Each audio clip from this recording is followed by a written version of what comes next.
Mix Design is your one-stop shop for custom clothing with a personal touch. At Mix Design, we can help you tell your story through your wardrobe. Your imagination on a hat, shirt, pullover, or nearly anything wearable. And while you're picking out some custom clothing, check out the one-of-a-kind handmade soaps from the Bobcat Soap Company. Find us on Facebook and let us create custom swag just for you at Mix Design.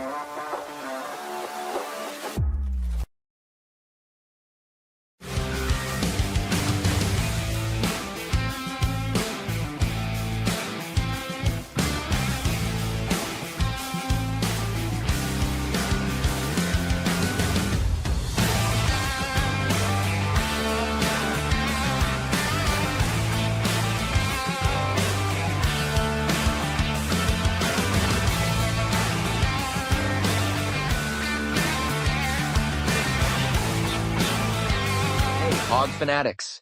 We at Inside the Hawg Pen are thrilled to announce that SeatGeek is now a sponsor. As brand ambassadors, we're excited to share SeatGeek as a ticket app that simplifies the ticket buying process for all your favorite events. They provide a 0 to 10 score for each ticket, with green indicating a good deal and red indicating a not so good deal. As a special offer, Hawg Fanatics can get $20 off their first ticket purchase by using the code Inside Hawg Pen. Check out our socials for the link, and remember to use the code Inside Hawg Pen.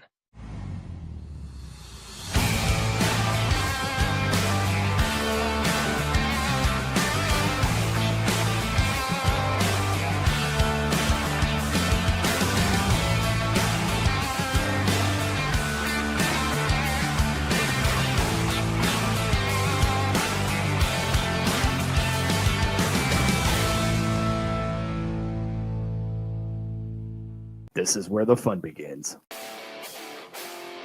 What is up, everybody? But we've seen this movie before. What's Sam Pittman known for? I don't know. Exactly. Is the Arkansas athletic program cursed? You never know what the loudest mouth in the fan base and his Wild Band of Misfits are going to say. I have a river of Kool-Aid for basketball.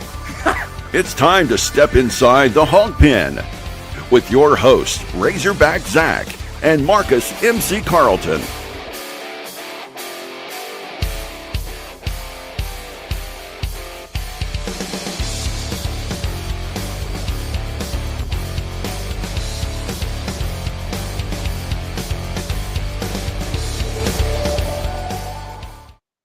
Talk to you. What's up, everybody? Welcome to an all-new episode of Inside the Hawg Pen, and the energy level is still way up there because guess what? Arkansas returns to the promised land. Well, I am always like your host from the Central Arkansas Hawg Pen, Razorback Zach, alongside my broadcast partner, buddy, and the glue that holds the whole damn thing together, which is professionally proven, by the way, Marcus MC Carlton. What's up, dude? Hey, man, how's it going? Yeah, we're still riding a little high right now. Yeah, a little.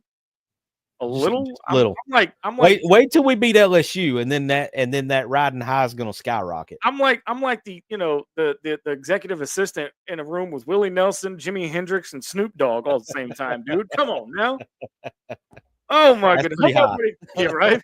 Hope everybody had a great week. Hey, if you guys want in on the action tonight, leave us a question or a comment in the Cam Productions live fan feedback, because we are bringing the heat tonight like Vahiva Aloy at the plate or Zach Root on the mound. Yeah.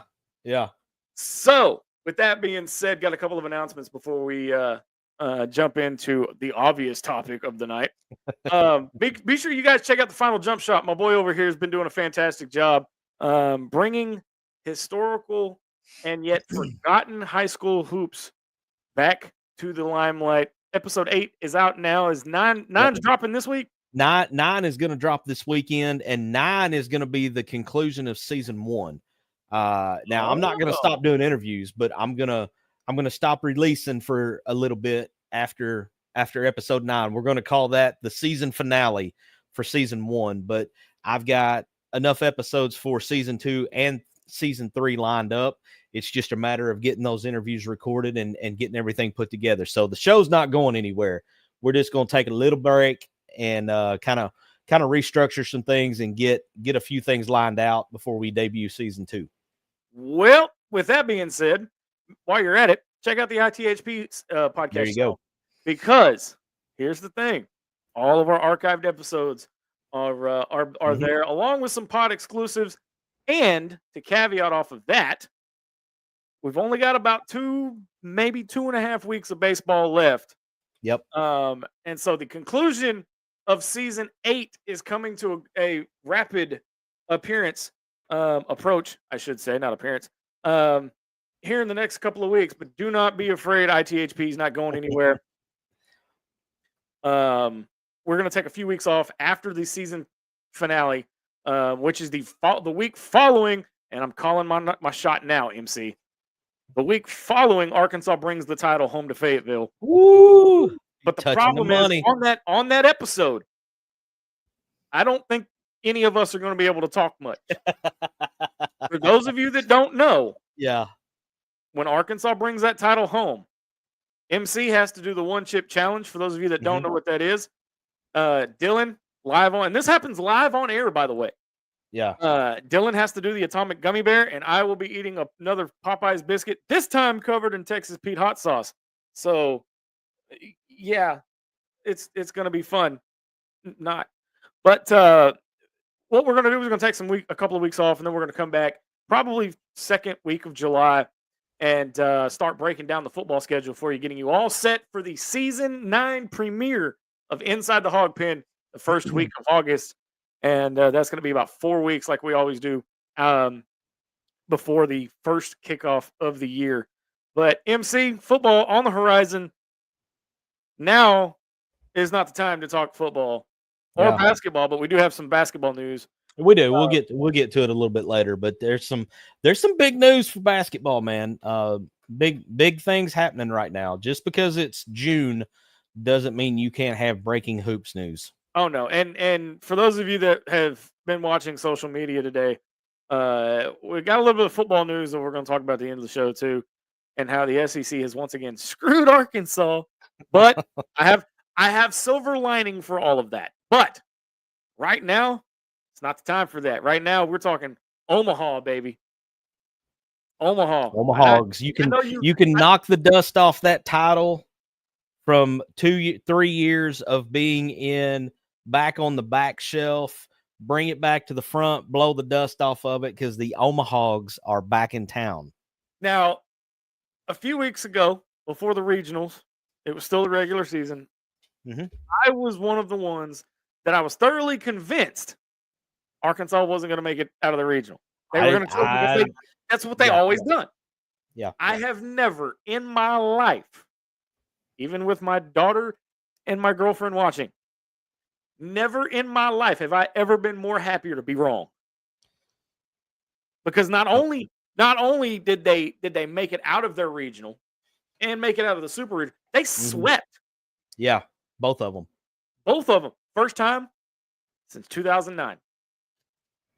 Yeah, and then on top of that, you get to go through all of the shenanigans and everything that goes along with Tennessee. Not to mention, for me personally, it's a big deal because 2 of my best friends in the world are both Tennessee fans. I don't hold that against them. They're good people outside of that. But to just kind of send the meme of, Tony Soprano smoking the cigar and not saying a word was pretty that's a pretty good moment. Now, before we jump into the matchups and the teams that are there, because I think this is the first time in the history of the College World Series that there are no teams repeating that have been there the previous year. I think I read that right somewhere. I think I read that the same way you did, but yeah, that's pretty wild. And if you look at it, if you remember last year in 2024, half the field in Omaha was SEC teams, and now you go from having 4, you cut that in half, and you only got 2. Yeah, and come Monday they got to play each other. And come Monday there will only be 1. Yeah, and it ain't gonna be the Tigers of LSU. Man, I hope we send those Cajuns home. Before we get into that, and I'm not trying to bring the party down, but there is some things that I observed over the weekend that have me a little scared as a Razorback fan. And I'm not talking from a team perspective. I'm not talking about the way the team played or anything like that. I am talking about the GOAT. You weren't the only one that noticed, apparently. ITHP Royalties in the house. What's up, Casey? She says, hi, guys. I don't think I've ever seen DVH get emotional. I pray we bring it home this weekend. Go Hogs. Exactly. Yeah. I've watched DVH for years. Mm-hmm. For years. Dating as far back as the Super Regional 2009, 2011 at Arizona State. Mm-hmm. Okay. I have never in my life seen him ever get emotional. But there was a couple of things. And again, I don't want to bring the party down, but it has to be talked about. Yeah. Number one, let's go back to the regional where he shook Creighton's head coach's hand because that was his final game. Mm-hmm. And it was picked up. I'm not too far behind you. Yeah. The hot mic happened to pick that up.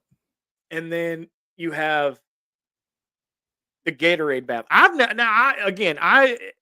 haven't paid that much attention to, post-game shenanigans and all of that, but I've never seen the Gatorade bath hit DVH. I've seen it hit him before, but I've never seen him react the way he did. Normally, he kind of still has that scowl on his face of, not smiling, like kind of like, damn it, why did you guys have to do that to me? Of course, he was also smiling because it probably felt good because it was probably hot. Yeah, I imagine it was pretty warm on Sunday. Let's not go too far with it. But the thing about it though is you have that moment, but the big moment for me was the press conference. Yep, the post game. Yep, the big moment for me was right then in the post game press conference where he broke down. This dude is an intimidating son of a, what? Yeah. And for him to break like that, I don't know. Something about it. I was talking to another friend of mine about it, and I was like, DVH is John Wayne. John Wayne doesn't show emotion like that, and DVH doesn't either. And to see that, it kind of makes you kind of cock your head to the side like, huh? Well, I didn't know what everybody was talking about because I saw it on Twitter first before I saw the clip. And I was like, DVH and emotional in the same sentence? There ain't no way. And for him to break that hard. But the other thing is, when have you ever seen him let the team celebrate with the fans for as long as they did? Jump into Lake Norm, circle the concourse, walk through the crowd, go to the Hawg Pen. So Vahiva Aloy leading the team with the trophy up through the stands, all the way around the concourse and ending in the Hawg Pen was probably one of the coolest things I've ever seen as far as like fan player interaction. Oh, absolutely. That's next level stuff. But that kind of goes back to, that mantra culture, whatever you want to call it, from the Hawaiian players on the team, because I saw an interview with the Aloy dad. I think his name's Jamie Aloy, and he's talking about that he wasn't surprised at all that Vahiva did that, because in their culture, it's all about giving back to the people who helped you get to where you are. And I mean, that was the ultimate, man. I mean, I can't imagine being there at Baum and seeing the team come parading around the concourse with that super regional trophy right here. I mean, that's just next level stuff, man. Can you imagine what that team's going to do? Not if. I'll be the first one to tell you. I'm always, hey, pump the brakes. Let's get real about this for me. Yeah. I'm not saying that now. I'm saying when they bring it home.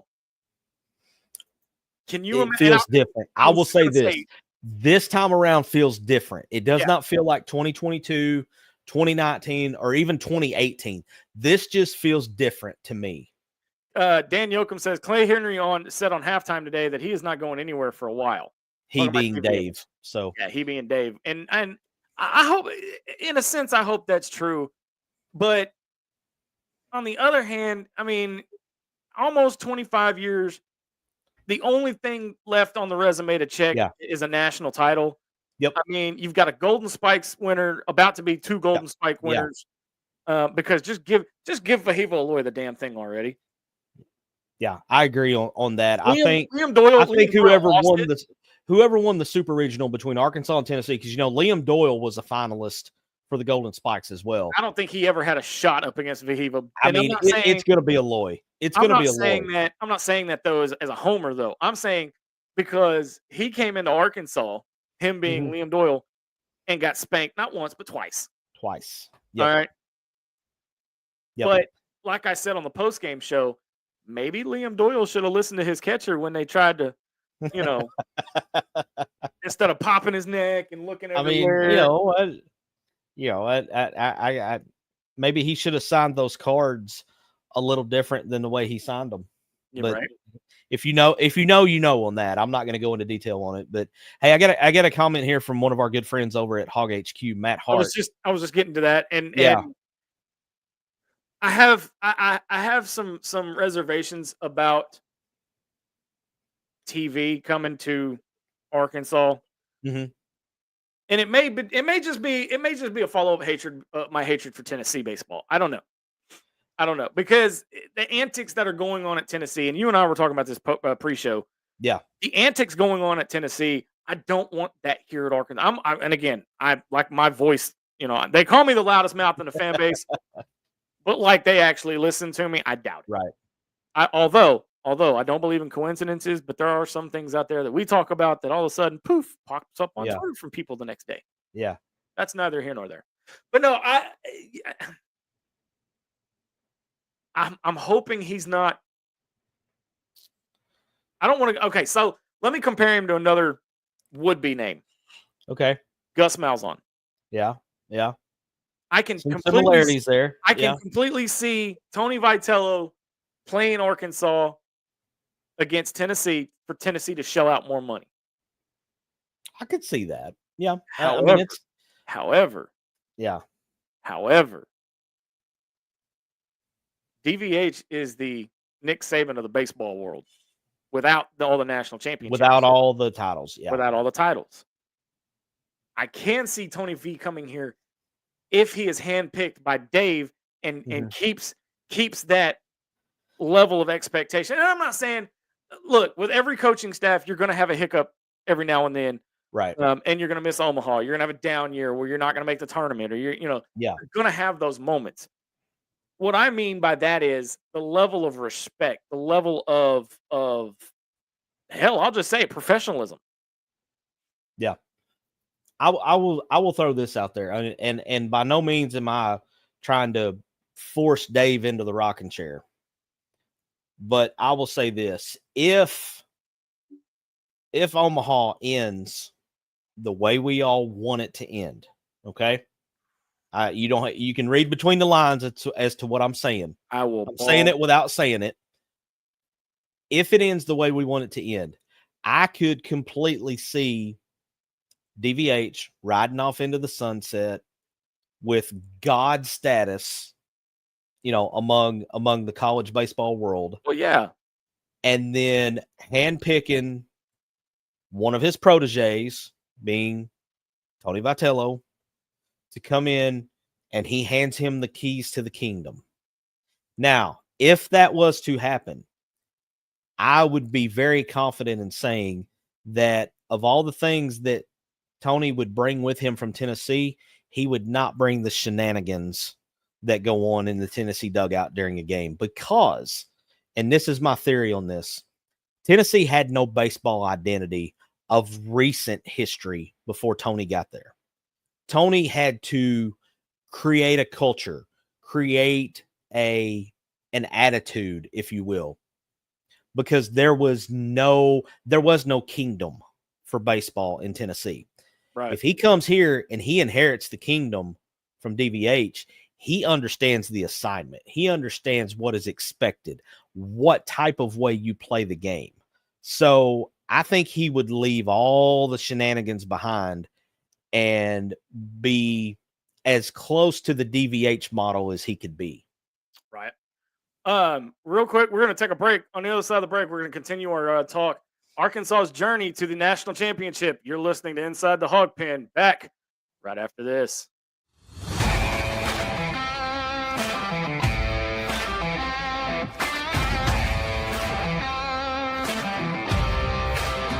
Mix Design is your one-stop shop for custom clothing with a personal touch. At Mix Design, we can help you tell your story through your wardrobe. Your imagination on a hat, shirt, pullover, or nearly anything wearable. And while you're picking out some custom clothing, check out the one-of-a-kind handmade soaps from the Bobcat Soap Company. Find us on Facebook and let us create custom swag just for you at Mix Design.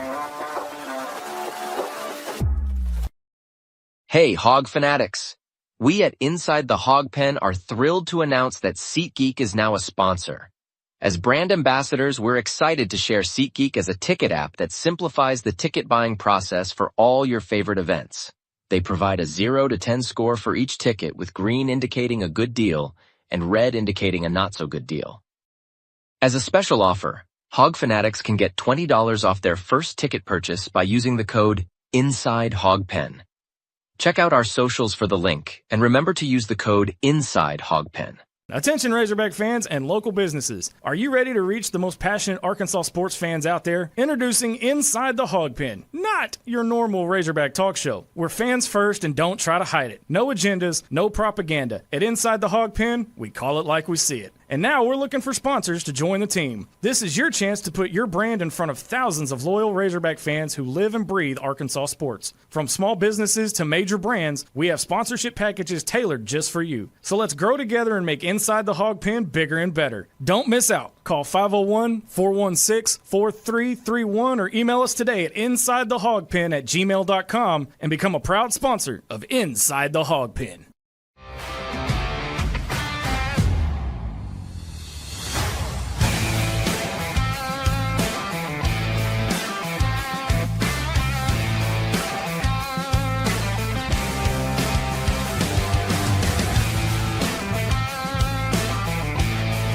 It's time to step back inside the Hawg Pen to the Mix Design Studios.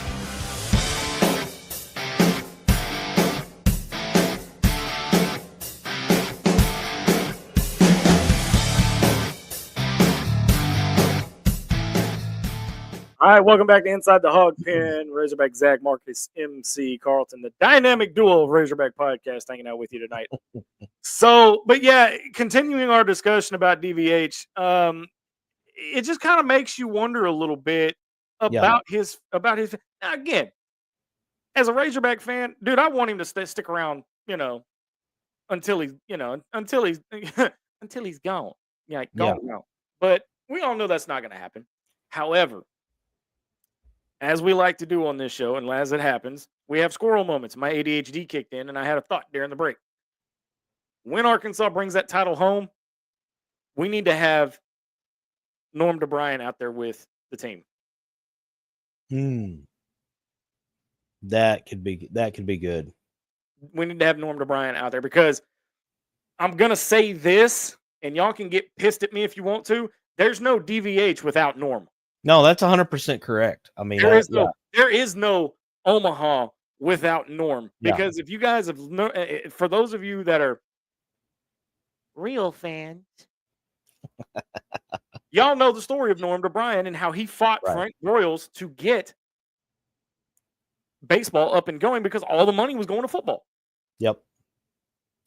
But shifting gears back, and like I said, we're going to watch and see how this all plays out.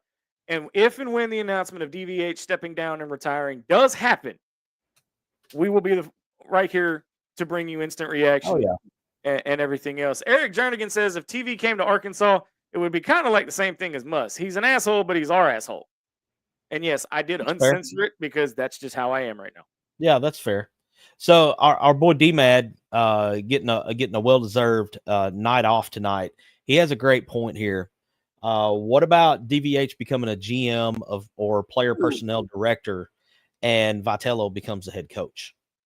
I don't know. I think if Dave decides to step away, he's going to completely sever the ties and go be grandpa. Yeah. I mean, because remember, his daughter had triplets last year. Yeah. No, twins, triplets. Triplets, I think. Was it Somebody commented on that while ago. Yeah. Brad Sayer says if we win, DVH is retiring. His daughter, Yeah. his daughter had triplets last year, and he wants to spend time with them. Guarantee we get Tony V. I'm not going to go so far as to guarantee it, but I think his name is definitely going to be at the forefront. Again, I'm not trying to push Dave into the rocking chair, but just, we're playing the what if game here. What if this happens? What if things go the way we want and Dave decides to go out on top? This whole, and again, for those of you that are just joining us, this is all stemmed from observations that not only I made, but the fan base has made, because it's all over Twitter. Yeah, we're not the only ones talking about how he reacted this past weekend, and throughout the game and then post game as well. Yeah, I agree. But I want to shift gears and look at the bracket for Omaha. Omaha starts what, Thursday night? Thursday or Friday? Friday night. I've got the bracket here. Let me do a little screen share here. We'll pull it up. By the way, I want to shout out an earlier comment. My daughter's watching from our YouTube channel, and my girlfriend asked, she says, "Does it have to be Texas Pete?" I don't think Texas Pete is hot. She's trying to kill me, dude. I'm probably we'll take you down to Bass Pro and get you one of those that's called like the ass kicker or something like that. No, no. Y'all trying to damn kill me. Come on now. All right, so this is the bracket for Omaha, and again, the ESPN family of networks is where you can find it.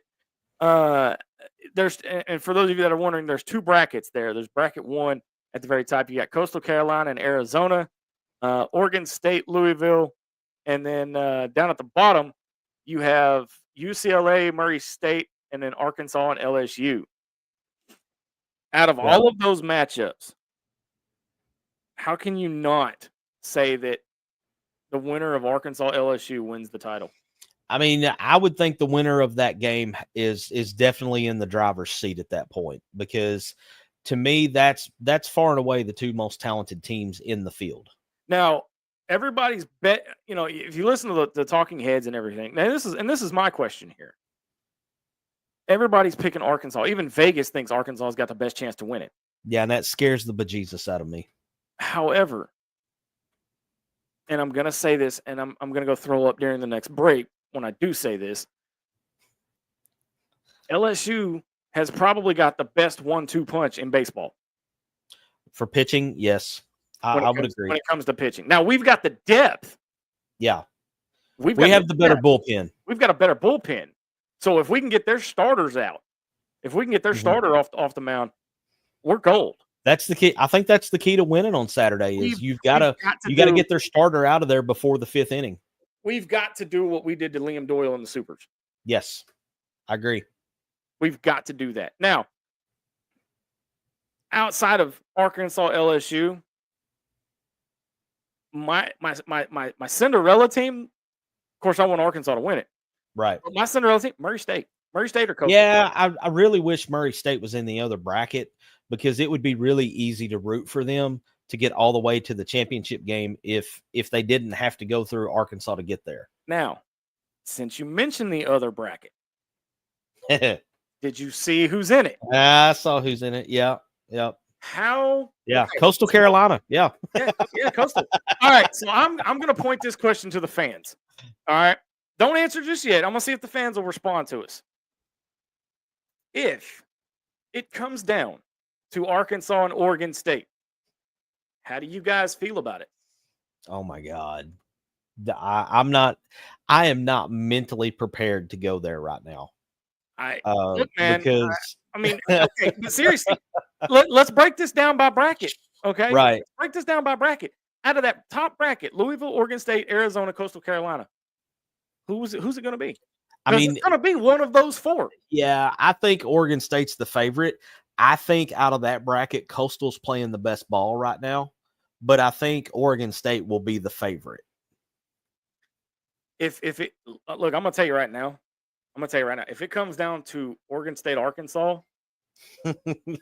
you best believe I'm going to be in the backyard doing rain dances, fire dances, praying to every deity up there. Babe Ruth, Joe DiMaggio. Yeah. I'll go get the live chicken. I mean, at that point, I'll go get the live chicken and give some kind of sacrifice to the baseball gods. I'll go even bigger and go get a goat. Look, don't tempt me because I will do anything it takes to bring that to catch it. Well, I mean, I think the fact of what all three of us, you, myself, and DMAT have all agreed to do if they win the title is proof enough that we're willing to do almost anything to get that title. I would join you in going bald, but I've been given specific instructions that the beard and the hair is not to be touched. Well, I was trying to think of what else I could do, and I'm like, well, I've already shaved my head, and I don't. It would be. It's not like I have, I don't have a Willie Robertson or ZZ Top beard to shave off. So, the best thing I can do is inflict physical pain on myself with the one chip challenge. So, I don't know how you're going to recover from that. You better have a jug of milk next to you. It'd be all right. Look, if they bring home the title and I have to do that, it'll so be worth it. Now, I will tell you this. I will admit this live on air. If they bring home the title, they win it, I will cry like a teenage girl. Yeah. I will be crying like a girl from the 60s that went to an Elvis concert. Yes. Mm-hmm. Oh, yeah. Yeah. And I have absolute zero shame about it because hell, I may even get emotional on post game or this show. So I'll say this, man. I honestly want this for Van Horn more so than I want it for myself. And y'all know, I mean, I like to win, and I like to win big time, but it's only fitting. Dave's got to get a ring. Okay, so I'm going to throw a what if at you, and don't come through the computer screen and strangle me. How wild would it be if you get a baseball title this year? Basketball breaks through next year, wins the national title, and somehow, you know what? I'm not gonna say that. I'll say no. Go softball instead. You just read my mind. I was like, no, I can't rightfully say that. Well, yeah, no, softball. Yeah, that rope will only stretch so far. We can't stretch it to put football in it. But look, man, if I'd have said that, you could hang me with that rope. I mean, I want Dave to get one. I want one for him so bad because the dude has accomplished everything there is to accomplish outside of that. Okay. I'm tired of making the Mike Martin comparisons at Florida State. I'm tired of the Mark Few comparisons at Gonzaga that he's great in the regular season and can't come through in the clutch in the postseason. I'm tired of all that. It's time for Dave to get his. Yes. We're never giving Dylan another night off, by the way. I don't know if you saw it in our group chat. He says, if they win it all, I need ones up for an entire segment. Look, I'll go. If they win it all, I'll go find a graphic of a one and just put it up on the screen for the whole time. I'll just hold up a poster board like, the D. Yeah. Like when they're calling plays in football, they got all the little emojis and everything on there. We'll get one with a one and we'll just sit here with it in front of us the whole time. Yeah. We'll just keep it up there on the screen. No, yeah. I mean, when you look at these matchups though, I mean, some of these, if you look at their trajectory, hey, I said that in one tape. If you look at their trajectory, their path, some of them struggled out of the gate. Mm-hmm. LSU struggled with Little Rock. Rock. Well, Oregon State had to go through the losers bracket in their regional just to make the super regional. Yeah. Murray State that is such a great story. There's for those of you that don't know, and I don't mean to cut you off, MC, but I didn't realize this. Their home stadium. Yep. 800 people. Reagan Field or Reagan Stadium is what it's called. And if you've seen the pictures that are circulating around social, it looks like a subpar high school field. It looks like what you would expect a 1A or 2A classification high school baseball field to look like. When I first saw the picture, I thought I was looking at a picture of Burns Park. Man, when I went, so this past weekend, I worked a baseball and softball all-star game over at Riverside, which is Lake City, Arkansas. Baseball, softball state champions for Class 2A. First of all, let me ask you this: how's the town over there? Doing good, doing really good. Recovered really well from all the tornado damage, and they're doing really well. But the baseball facilities there at Riverside High School, they dwarf what you see from Murray State. I mean, the field and everything, it is a much better facility than what you see at Murray State. And that's a 2A school in the state of Arkansas. To go, by the way, we want you guys in on the action. So if you've got a question or comment, leave it for us on our Facebook and YouTube, Camp Productions Live Fan Feedback. To go from 800 to, who did they play in the Super? They played, it wasn't North Carolina, was it? Duke. They beat Duke. I knew it was North Carolina school. Yeah. To go from that to Chapel to Durham. To Durham, from Durham to Omaha. Yeah. Holy crap, dude. They're not going to know what to do in that environment. Coastal. I mean, it's such a great story, man. And it's just, how can you not be romantic about baseball when you have a situation like that with Murray State? And it's just such a great story. I mean, the coach, this is a high school program, man. The coach mows the field himself. The players tarp the field themselves. This is high school level stuff. And this is a team that's going to Omaha. Okay, so real quick, I'm going to throw this up here.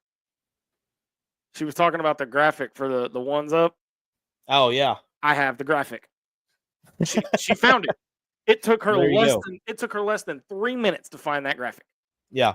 But, going back to the bracket though, one of the things, and I hate that Murray State's in our bracket. You said it better. Yeah.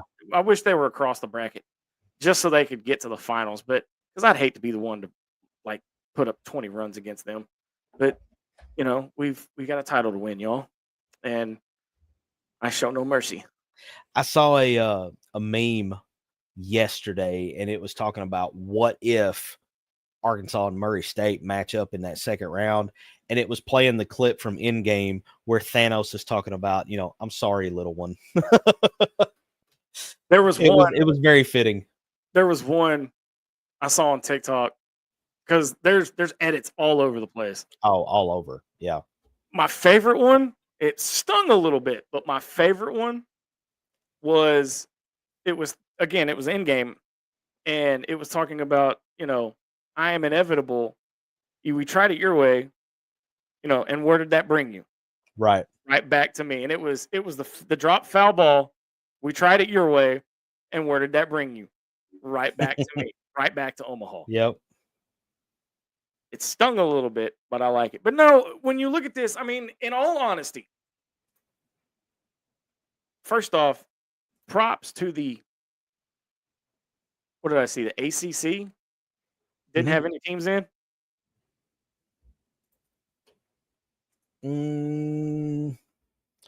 Let me go back and find that bracket again. Because Louisville's in the ACC. Louisville's, and then I thought they were in the Big East. Yeah, because Arizona's Big 12. Oregon State is, I think they're independent still, aren't they? They haven't joined the conference. Yeah, they haven't joined. They're still. Louisville's ACC. Okay, UCLA is the Big 10. Murray State is Ohio Valley or Missouri Valley, one or the other. I always get those two mixed up. Yeah, it's Missouri Valley. And then the two SEC teams. You get past LSU, the level of competition drops drastically. It does, but it doesn't. It does on paper, but when you get to Omaha, man, all of that goes out the window. All bets are off, and it's craziness. Tony Vitello was on that morning show of the two guys that we don't like to promote, but he was on there talking about the matchup between Arkansas and LSU. You mean Bert and Ernie, or are you talking? Yeah, yeah, we'll go with that. We'll go with Bert and Ernie. I like Bert and Ernie. That fits pretty well. But he was on with Bert and Ernie, breaking down the Arkansas LSU matchup, and he talks about. And this is the guy that's coach of the defending national champs. That's a good point, MC. Yeah. What the hell is he doing on that radio show? Well, yeah. I mean, if you're into twisting the tinfoil like I am, you could read way more into that than what you probably should, because I have. But he's breaking it down, and he's talking about when you get to this point in the year, it's madness. It's craziness, and everything that you look at on paper pretty much goes out the window because anything can happen when you get to Omaha. Yeah, and I still don't think Caden Wallace's ball or Brady Slavin's ball. Brady. Yeah. Swinging for Jesus. I don't think that ball's landed yet. I think it's still, in orbit. But you're right. When you step onto that field in Omaha, it is a completely different atmosphere. But like you said before the break, there's just something different about this team. Yeah. And every year is special in Omaha, but this one is special on the next level because it's the 75th anniversary of the College World Series. Now, again, let me tighten my tinfoil a little more here on my head. I like the way this is shaping up, man. I like the way it's shaping up. That's all I'm going to say. I'm not going to touch the money. Yeah. Not going to make any predictions. I'm just saying I like the way this is shaping up. It just, to me, I mean, again, they're up and down the lineup all year long. There has just been something about this team especially in the face of adversity. Because I'm not going to lie, my hand was hovering over the panic button when we'd lost 3 straight. But I'm also a football fan. I'm also the football guy. So when we lose 3 straight, I'm freaking out. Season's over. I mean, essentially, yeah. But the way that they responded to that, and because in basketball, we talked about the Kentucky game being the turning point of that, and I think with this baseball team, those 3 series needed to happen, and they needed to happen in that order, like they did. Not only to humble this team, but to humanize them. Well, and when we had Chris Lanzelli on, he kind of talked about that a little bit. He talked about how baseball is completely different from basketball and football in that first off, you're going to lose games unless you're LSU Shreveport. You're going to lose games. And when you lose games and you lose series, it sucks to lose, but it's not as impactful as it is losing a football game or losing a basketball game, because you turn right around, you play pretty much the next day in baseball. Yeah. And it's just different. And Lanzelli talked about that. And if you want to hear that, it's in our archives. You can go back and watch any of the shows that Lanzelli's been on with us. He, very happy to have him on. He's been a great, great person to have on to talk about baseball because he's the guy that's lived it. Yeah. He's been to Omaha. He's been in the trenches, so to speak. So when that man speaks, we all shut up and listen because he knows what he's talking about. Well, and at the same time, these guys have got to keep their emotions in check. Mm-hmm. And I think for the most part they will. I don't think. See, the last time they went was what, 22? 22. Yep. I don't think there's anybody on this team that was on that squad. Willie Mack and Kendall Diggs. I saw it earlier today. I think they are the only 2 that were on that 22 team. But they were there. I'm gonna hold this, and I'm this is a hill I'm willing to die on. Willie Mack should have pitched in the Supers, even if it was one batter, 1 inning, just one time. He needed to have his swan song inside of Razorback and that's fair. That's fair. But I think if you ask him if he could have that one shining moment, so to speak, one more time in Baum Stadium, or he could have it in what is it, Charles Schwab Stadium now. I think he's going to pick that. And you called your shot earlier. I'm going to call mine now. At some point while this team is playing in Omaha, Kendall Diggs is going to have a moment that is going to be a difference maker. I'm calling it right now, man. Is he even in the lineup?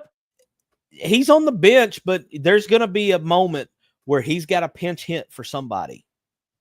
And I'm telling you, homeboy is going to come through, because if this is going to be the storybook ending that we all want, what would be more storybook than him having a big moment where he brings in an RBI or hits a home run or whatever the moment may be, even if it's a sacrifice, but it moves a runner into scoring position that later on scores, even if it's as small as that. I'm telling you, Kendall Diggs will have an Omaha moment. You know, the storybook ending would be him to hit a walk-off in the championship. No. That first baseman to catch a foul ball to end the game. Game 2. There, I said it. I don't care. If it comes down to that again, I'm going to need the paddles to come out and shock me, because I will go into cardiac arrest. Big thank you, and I have a shirt for that. Big thank you to Trevor Kaiser for making this shirt for me, because we're both first responders. He made me a shirt, and I will have this. I'll have it on during the series if we get to the championship series. I will have it on, but it's literally a Cardiac Hog shirt, and it literally has the outline: place paddles here. I mean, my wife may have to go live on Facebook just to show me laid out in the floor. I'm pretty sure Amy's going to do the same thing. I'm pretty sure Amy and is going to do the same thing. Start Saturday, man. I cannot wait. I am so excited about Saturday, because you have two of the most rabid fan bases in the world converging on Omaha for the same game. I mean, I would not be surprised to see the attendance record broken for the 6 p.m. game on Saturday. I may not sit down that whole game. I don't know. Rocco's may not survive, man. I don't know. All right, so we're going to take one more break, and then MC's got some Hog hoop. I got some hoop news, baby. All right, you're listening to Inside the Hawg Pen. Final 15 minutes coming up right after this.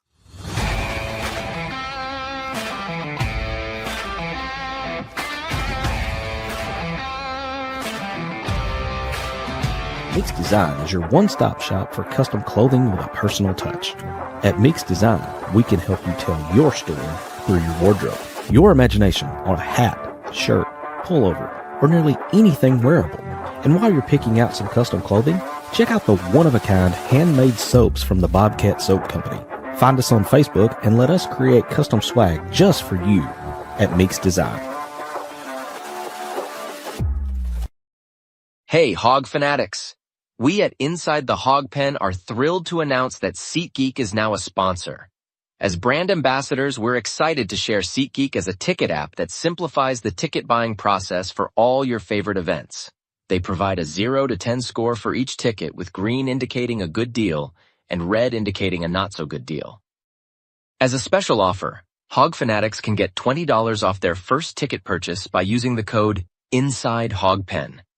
Check out our socials for the link, and remember to use the code Inside Hawg Pen.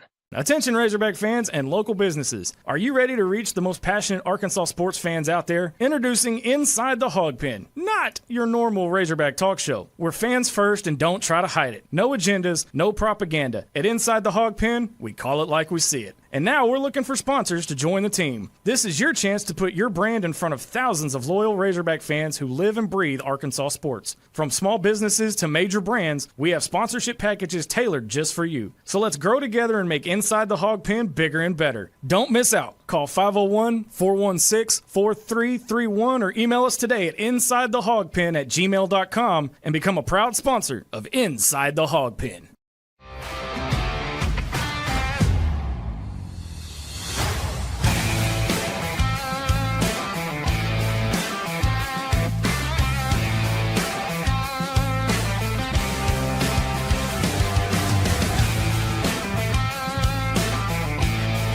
It's time to step back inside the Hawg Pen to the Mix Design Studios.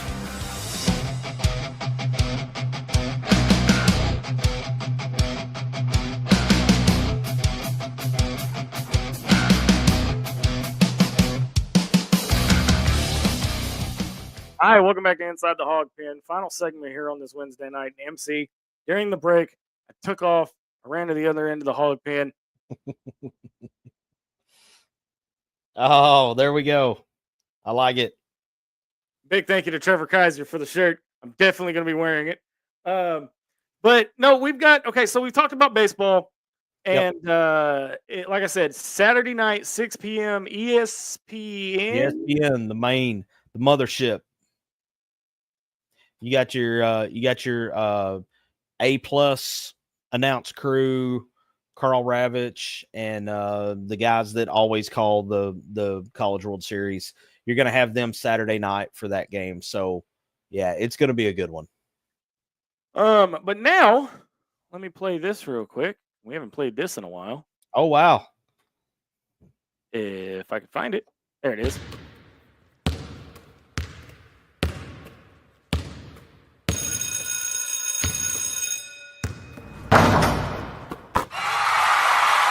You're muted, MC. He's so excited. I'm so damn excited. I forgot to unmute my mic. I have a river of Kool-Aid for basketball. Yeah. All right, what you got, MC? All right, so what do you want first? Do you want recruiting news or do you want schedule? Give me recruiting news. Okay. I looked at the schedule earlier today, and I got a bone to pick with these people. So there is one more piece that is most likely going to be added to the roster for basketball. You're seeing it several places. Our friends over at Hawg HQ talked about this, I think, on their show Sunday night. And there is a big athletic 6'11" Russian. And I reached out to Matt Hart before the show, one of our good friends over at Hawg HQ, on the correct pronunciation of this name. And I'm not going to attempt it. Matt sent me like an audio clip. So I'm going to play his audio clip here into the microphone for this guy's name. And let me make sure that my phone is turned up where y'all can hear this. Elmir Zafik. Maybe Zafik. There you go. So that's the big 6'11" Russian. He is, I think, what you would call like a swing forward, which is like a Scottie Pippen type of player. From what little bit I've seen on him, I don't know much about him. He was being recruited by several big names. Arkansas being one of them, Ole Miss being another one that they were trying to bring this guy in. He's about 20, 21 years old, so he's a little older for a recruit. I guess he'd be the equivalent of maybe a junior. But he's likely to be added to the roster here within the next day or two. And I think that will probably be the final piece to the roster. But it's another big, it's probably a good replacement for a Duthero type. I don't know. Now, look, I'm not saying this guy's going to be a Duthero, but he's a little bit taller. He's pretty athletic. So it's another good piece to add. I don't think we're going to have to worry about a 6 or a 7-man rotation coming into this next season, because even Cal said, even Cal said that was a mistake on my part for right that. Because it bit him in the ass a couple times. Yeah, it did. It got him a couple times when some guys got into foul trouble. It kind of got him, and lesson learned. And he said that it wouldn't happen again. So, all right. So that's your recruiting news. Your scheduling news. The SEC ACC matchups were revealed today, and I will throw this out here.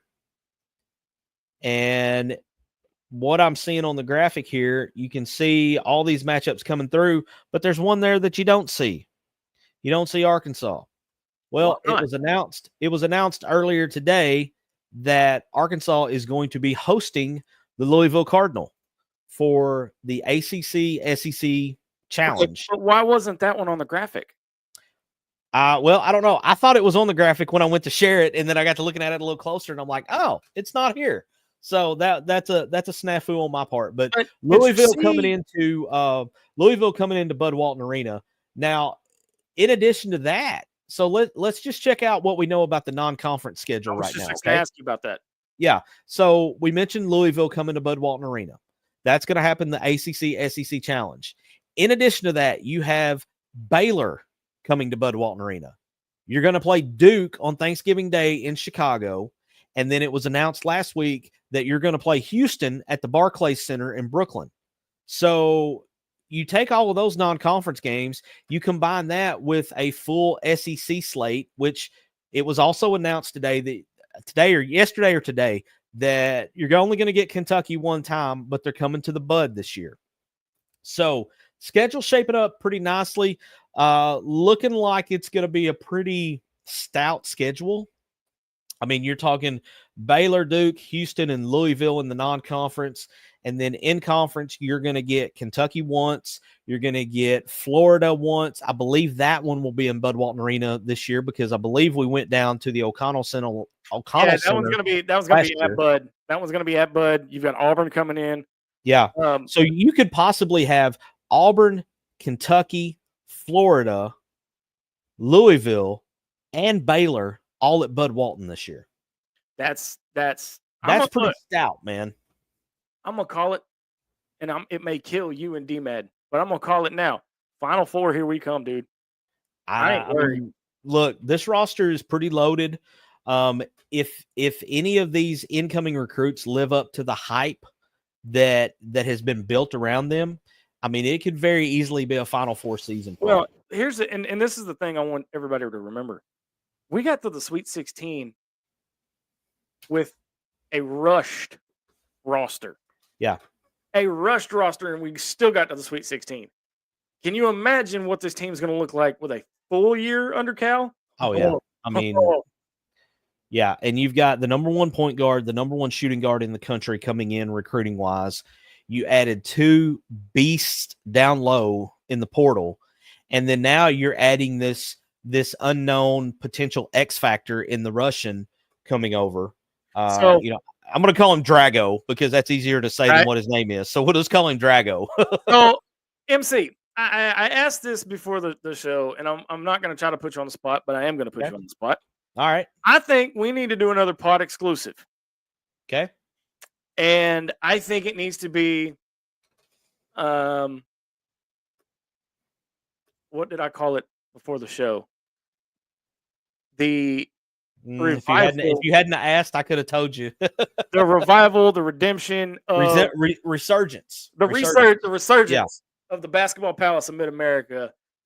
And now you're going to start getting teams in here going, I don't want to play Arkansas. Yeah. Yeah, because it's about to the point now where you're looking at it and you have teams that are looking at it at their schedule and they're like, oh, crap, we got to go to Arkansas.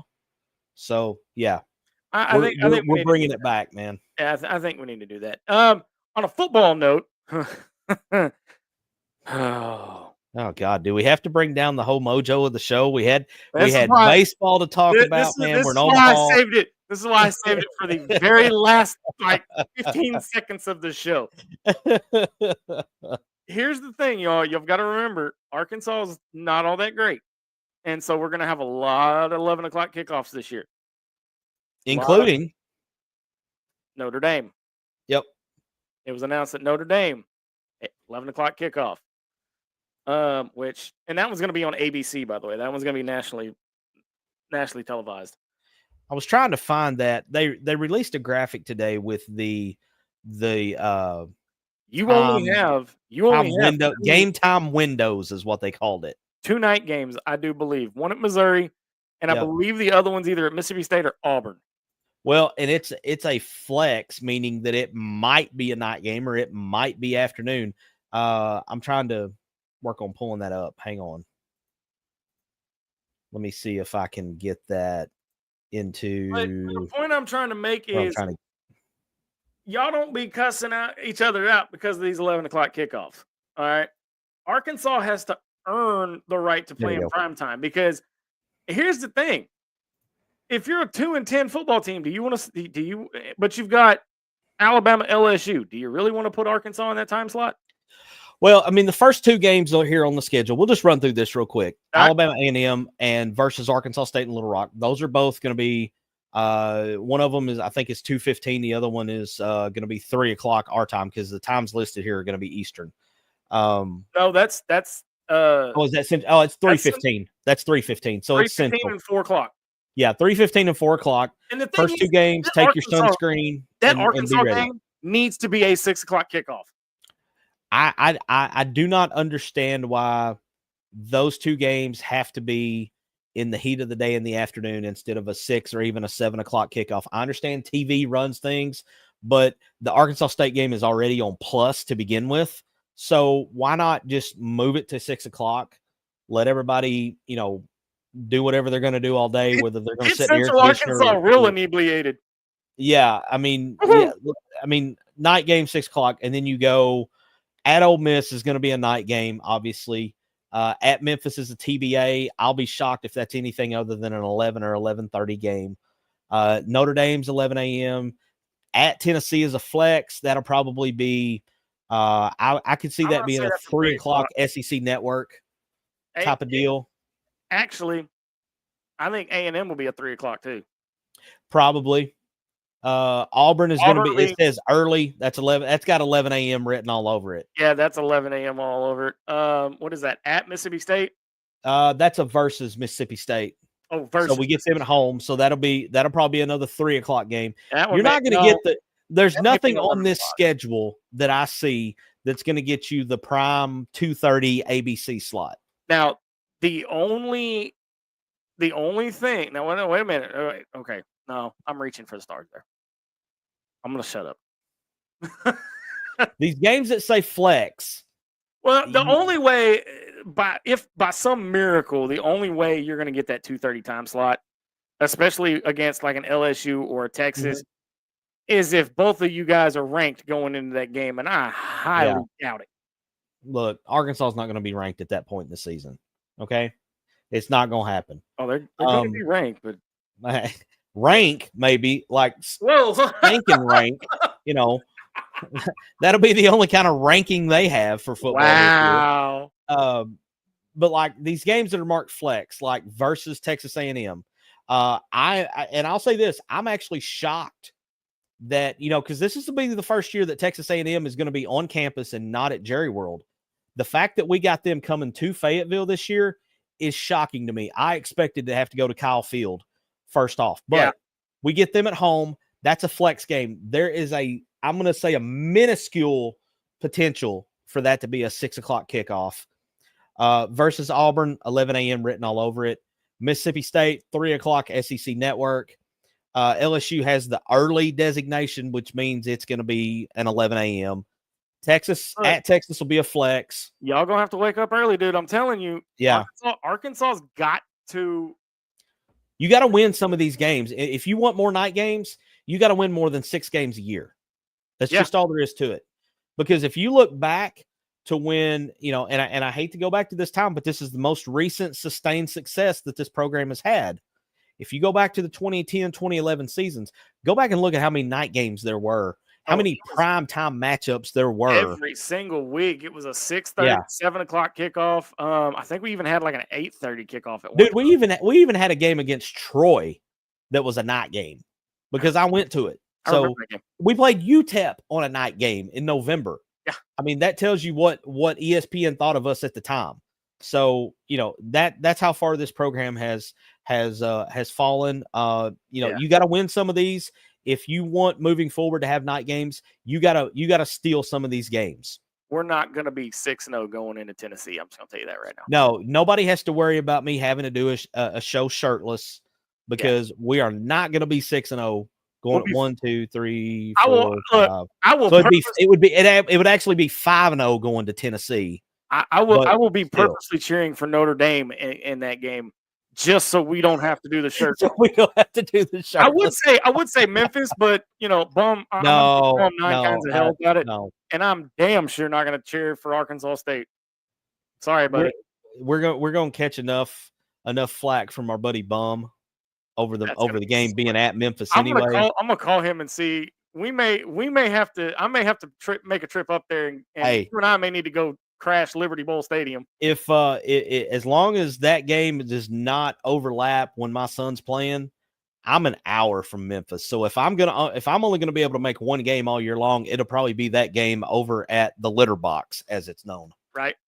So, all right. Final thoughts as we get out of here tonight. Wait a minute. One announcement.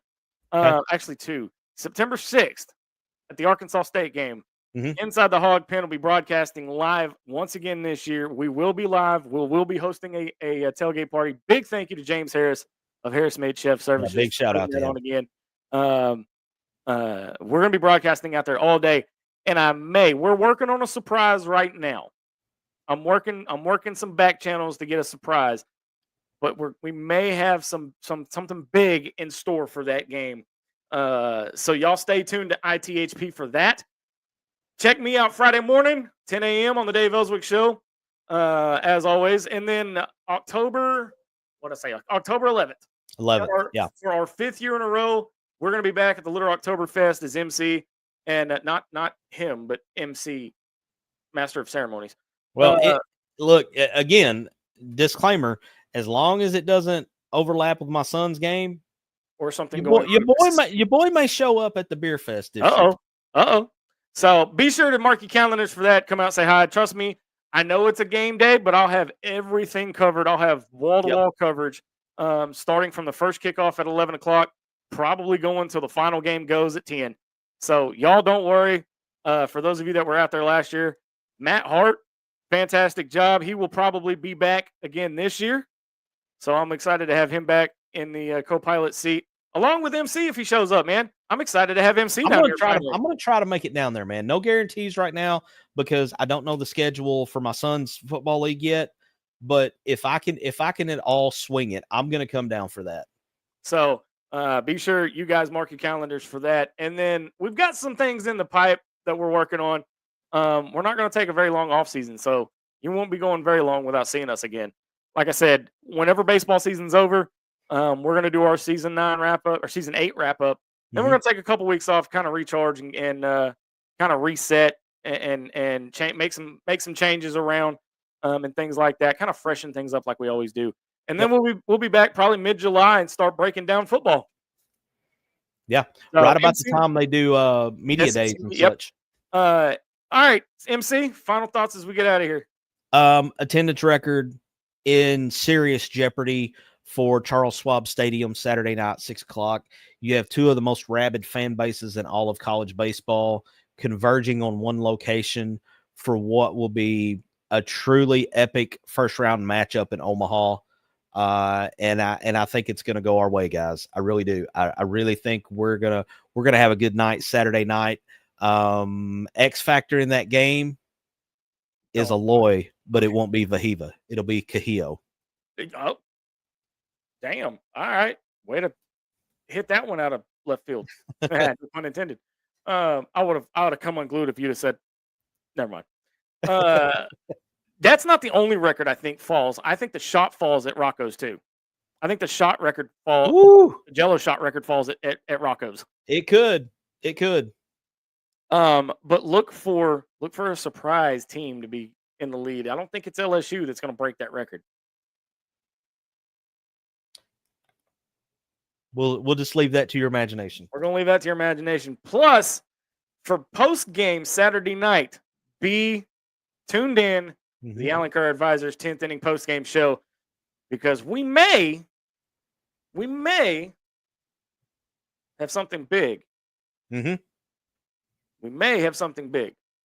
And I mean huge, monumentally huge. Yep. And I don't mean an Arkansas win either because that's going to be obvious. But, yeah, I hope everybody has a great week, safe weekend. And y'all don't do anything stupid.